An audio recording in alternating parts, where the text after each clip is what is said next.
Bonjour à tous, donc aujourd'hui, comme je l'avais précisé dans la vidéo d'introduction, je vais évoquer l'expatriation. Avant d'évoquer, je pense, ce sujet, il y a deux choses à dire, c'est que d'une, ça sera mon cas personnel, ça sera uniquement, c'est pas une vidéo qui aura valeur de vérité générale, non, ce sera bien mon cas personnel, et aussi que je me suis pas expatrié, certes, mais j'ai plutôt à cœur la France. Je suis quelqu'un qui aime la France, qui aime mon pays. Donc voilà, je pense que c'était deux choses qu'il fallait préciser en préambule, avant d'expliquer un peu tout ce qu'il peut y avoir à dire sur l'expatriation, et Dieu seul sait qu'il y en a beaucoup. Donc tout d'abord, effectivement, je pense que le plus pertinent, ce serait de commencer effectivement avec mon rapport à la France, qui a été ces dernières années un rapport un peu ambigu. Comme j'ai dit, voilà, il y a peu de temps, comme j'ai dit, j'aime la France, c'est pas le souci, mais je me sentais de moins en moins bien, de moins en moins à l'aise. Et voilà, j'avais un besoin de partir. Donc j'ai déjà eu depuis quelques années, j'étais parti il y a globalement 10 ans maintenant, en Erasmus en Espagne, Bilbao, Pays Basque, au nord. Et je sais pas, j'ai toujours cette envie diffuse de repartir à nouveau, et qui s'est jamais concrétisé en fait, un petit peu à mon grand dam. Et là, depuis quelques temps, j'ai repostulé à nouveau. Et l'an passé, en fait, j'ai eu l'opportunité de partir au Paraguay, à Ciudad del Este, pour ceux qui connaissent. Et il s'avère en fait que j'avais pris un travail 15 jours avant, donc je pouvais pas repartir. En gros, c'était compliqué. Et pour pas reproduire ce désagrément-là, je me suis dit cette année, enfin l'année précédente, donc, j'arrête mon contrat au 31 août, et dans tous les cas, je partirai. J'avais pas encore de proposition, j'avais pas encore de proposition, comment dire, ferme ou d'assurance de trouver un emploi à l'étranger. Et pourtant, bon, j'avais décidé de clôturer l'expérience précédente, mon expérience professionnelle précédente, qui n'était pas très satisfaisante, et donc de partir. Donc effectivement, j'ai trouvé un emploi d'enseignant, je suis enseignant, en Amérique latine, voilà, pour resituer un peu les choses, en Amérique latine. Et pourquoi cette décision? Parce que je pense que j'avais besoin d'un nouveau défi, entre guillemets, que je m'enfermais dans une routine en France, c'était travail toute la semaine et un peu décompression extrême le week-end, je dirais ça comme ça. Et au fond, voilà, je profitais pas pour plein de raisons, je profitais mal, disons, je dirais que je profitais mal. Donc voilà, j'ai fait ce choix-là de partir. Et il y a eu plusieurs sentiments en fait. C'est dans mon cas présent, dans mon cas plutôt personnel, l'expatriation, c'est un mélange de plein de choses, de curiosité bien sûr, aller voir ailleurs ce qui se passe. Bon, l'Amérique latine en plus, je parle espagnol, donc ça m'a toujours attiré. Il y a un petit côté adrénaline, il y a donc cette envie de partir, mais il y a aussi un tiraillement de l'autre côté. C'est un peu deux sentiments contradictoires, c'est quitter la France, c'est renoncer quelque part aussi un peu, on va pas se mentir, c'est aussi renoncer. Et de l'autre côté, un peu un besoin vital, une aspiration, comment dire, quelque chose une bouffée d'air, quoi. C'est vraiment l'idée de, on est la tête sous l'eau, on remonte à la surface, une grande goulée d'air frais pour se ressourcer, etc. Bon, il y a plein de mots, on y reviendra, mais l'idée c'est ça. Et effectivement, je suis parti après Compostelle d'ailleurs, je suis parti mon dernier Compostelle, pas le dernier, mais c'est plus compliqué maintenant de le faire. Je suis parti donc le 20 août. Je suis parti le 20 août de Paris, l'aéroport.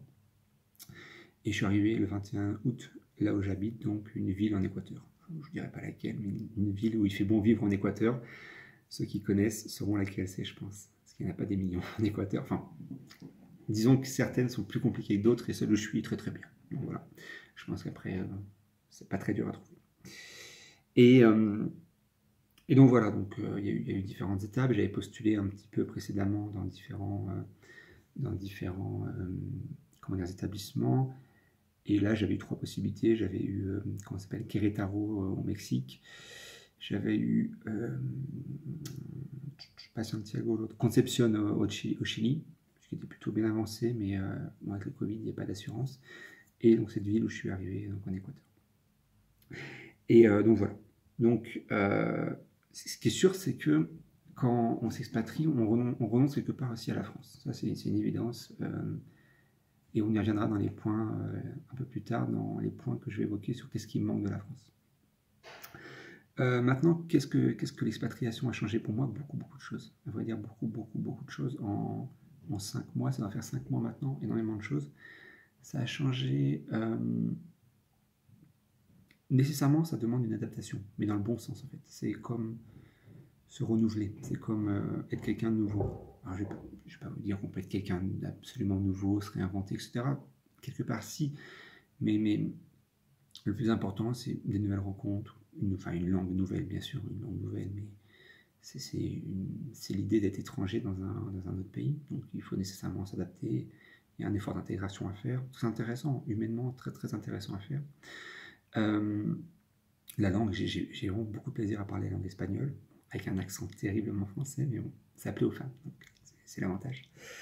Et donc voilà, c'est des nouveaux repères, c'est des nouveaux amis, c'est un nouveau cadre de travail, à la fois des nouvelles connaissances françaises, parce que bon, je suis dans un milieu assez français, enfin, franco-équatorien, des rencontres équatoriennes bien sûr, et voilà, c'est en 4-5 mois, ça a été des dizaines et des dizaines et des dizaines de nouvelles rencontres, avec des gens qu'on croise aussi une pas très grande ville, donc nécessairement on va se recroiser, soit au travail, soit dans un cercle festif, amical, etc. Donc très intéressant, très intéressant de ce point de vue-là, vraiment expérience très enrichissante. Surtout qu'on vient d'horizons différents et que nécessairement les premiers Français qu'on rencontre, enfin les premiers Français que j'ai rencontrés, j'ai eu une affinité particulière avec eux.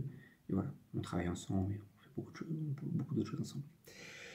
Et donc moi, ce qui était assez salvateur pour moi, c'était par rapport à la France, c'était vraiment s'extraire de la routine. C'était vraiment l'idée de... Je suis dans une routine qui est très installée en France, mais bon, il y a autre chose en France. Il y avait d'autres soucis pour moi. Une routine très installée en France, une sorte un peu de malaise, je dirais malaise. Et l'idée d'en sortir, de trouver vraiment une échappatoire. Et parce que ici, tout est nouveau, tout est à refaire, entre guillemets.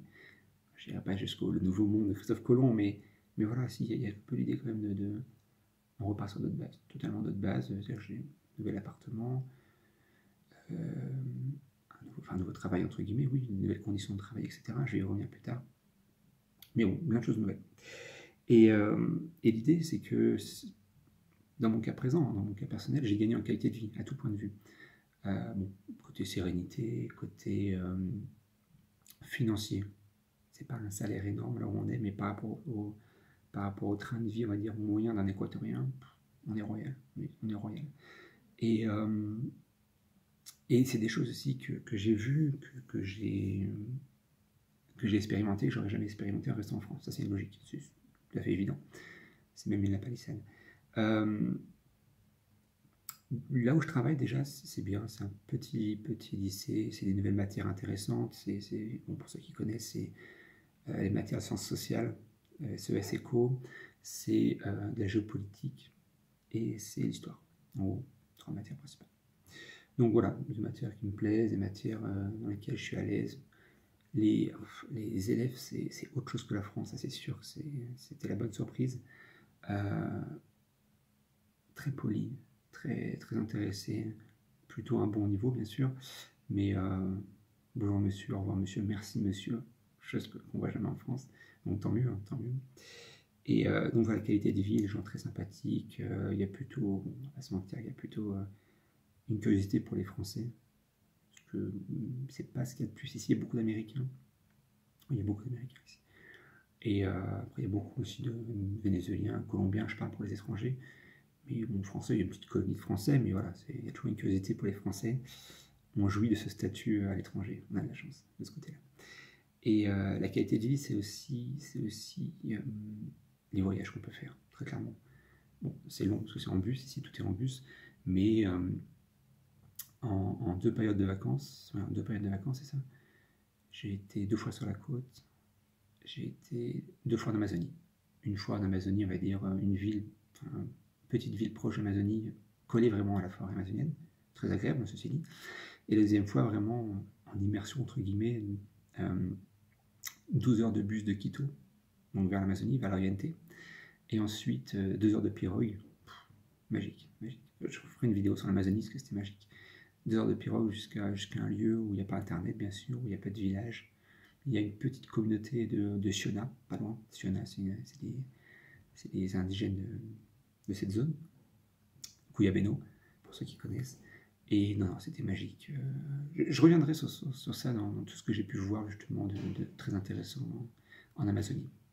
Et pareil, la côte, le coût de la vie, bon, bien sûr, pour un équatorien, ça va être cher ou ça va être, on va dire, d'un prix moyen. Mais pour quelqu'un qui est expatrié, non, on vit tout à fait correctement, Salaire en dollars, inférieur à ce qu'on aurait en France, mais avec beaucoup moins de désagréments, d'inconvénients qu'on aurait en France, et bien sûr des prix beaucoup moins chers. Ça, c'est une évidence.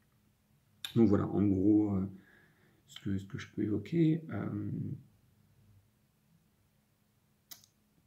Que dire de plus?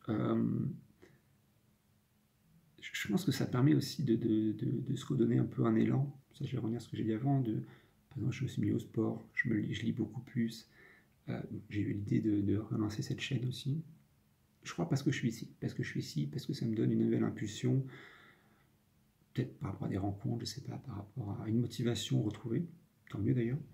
Et ce qui fait que voilà, c'est un nouvel élan, on se ressource, entre guillemets, et ça permet vraiment de relancer la machine, entre guillemets, je dirais, relancer la machine, effectivement. Et très honnêtement, aujourd'hui, j'ai pas envie de retourner en France. Enfin, aujourd'hui, tout de suite, là, je vous dis ça, mais j'ai pas envie de retourner en France. Non pas que j'aime pas la France, j'adore la France. Définitivement, je leur dis, j'adore la France, c'est mon pays. Je renierai jamais ma patrie, entre guillemets. Enfin, pas entre guillemets, ma patrie tout court. Mais je ne retournerai pas en France aujourd'hui, pas avant quelques années, je pense.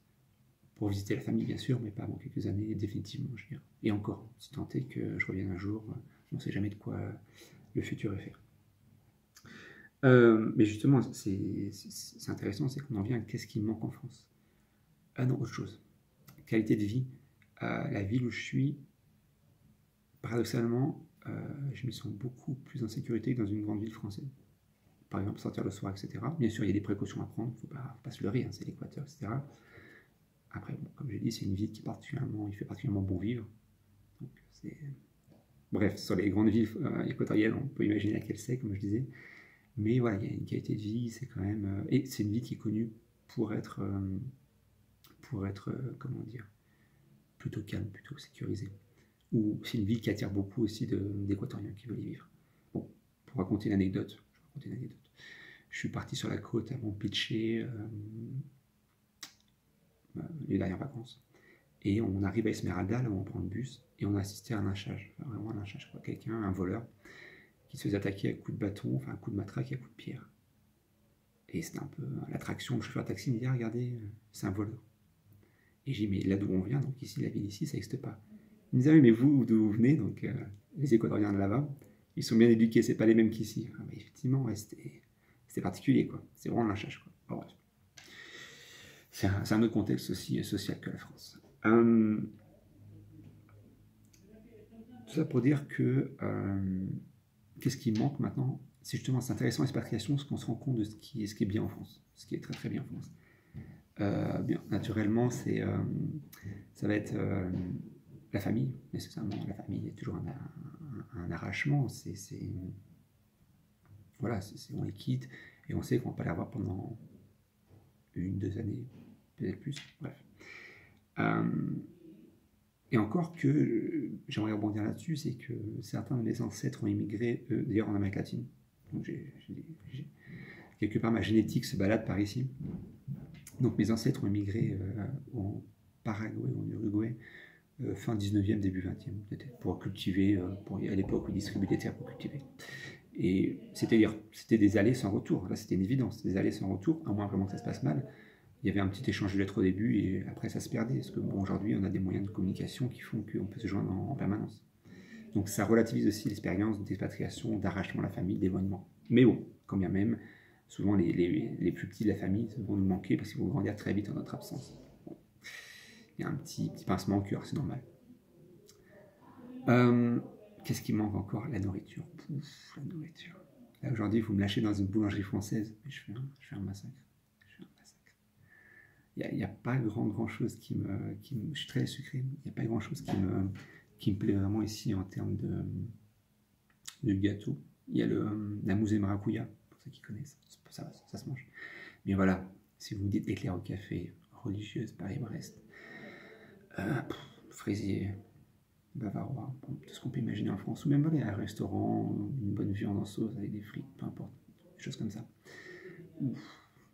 Ouais, ça me manquait. Et effectivement, ici, c'est très, on va dire, c'est très répétitif. Ça va être seco de pollo, ça va être des choses comme ça va être un peu toujours les mêmes plats. Ça me manque un peu. Effectivement, quand j'arrive à recevoir du saucisson ou du fromage de France, je suis l'homme le plus heureux du monde. Et enfin, là où on a de la chance au fond et qu'on ne se rend pas compte, c'est la sécurité sociale. C'est le prix finalement des soins, on ne se rend pas compte. Ici, il n'y a quasiment pas de sécurité sociale, quasiment pas. Donc, si vous devez payer quelque chose, vous allez le payer tout content. Vous lâchez les dollars et voilà. Un simple examen sanguin, ça va être 20 dollars. Juste un simple 15-20 dollars. Alors vous imaginez le reste. À moins d'avoir une assurance privée, bon, système américain, ils sont très influencés par les Américains. Donc voilà, c'était une réflexion un peu, comment dire, à brûle-pourpoint. J'avais mis quelques notes, mais pas plus que ça. Bon, ça fera à peu près 18 minutes de tête de vidéo. Mais l'idée c'est ça, c'est vraiment partir, parce que c'est un besoin vital, besoin d'autre chose, de me bouffer d'air frais, je dirais. Il y a toujours l'idée de l'éloignement, bien sûr, mais bon, des fois, c'est très, très paradoxal, je me disais souvent, je suis en Équateur. Jusqu'à très très peu de temps, je me disais encore, je suis en Équateur. Là, je me rends compte que je suis en Équateur. Comme si j'étais un peu émerveillé, quoi, comme si je n'en revenais pas, comme si j'étais un peu dans un rêve. Il y a un peu ce côté-là, des fois, être dans un rêve, un peu rêve éveillé. Et voilà, ce qui manque après, c'est ce qui nous rattache un peu viscéralement à la France, la famille, bien sûr, parce que tous les pays, j'imagine, c'est la même chose. La nourriture, la gastronomie, bon, voilà, on est français, quoi. Et effectivement, la chance qu'on a, c'est la sécurité sociale. Clairement, largement, on s'en rend compte. Ici, le gros pépin, quelqu'un a eu un gros pépin que je connais, hôpital, je crois que ça s'est chiffré en quinzaine de milliers de dollars. Voilà. En France, ça aurait été beaucoup moins compliqué pour cette personne. Donc voilà, après je sais pas si vous avez des questions, des interrogations, si ça vous intéresse d'évoquer l'expatriation, ça pourrait être l'occasion d'en faire un jour une discussion un peu à bâton rompu, ça pourrait être intéressant. Mais voilà, je pense que j'ai évoqué globalement le principal. Et écoutez, au plaisir de partager avec vous, et bientôt il y aura donc la vidéo, je sais que je l'ai déjà écrite, sur les particules élémentaires de Michel Houellebecq. Donc au plaisir et à très bientôt. Au revoir.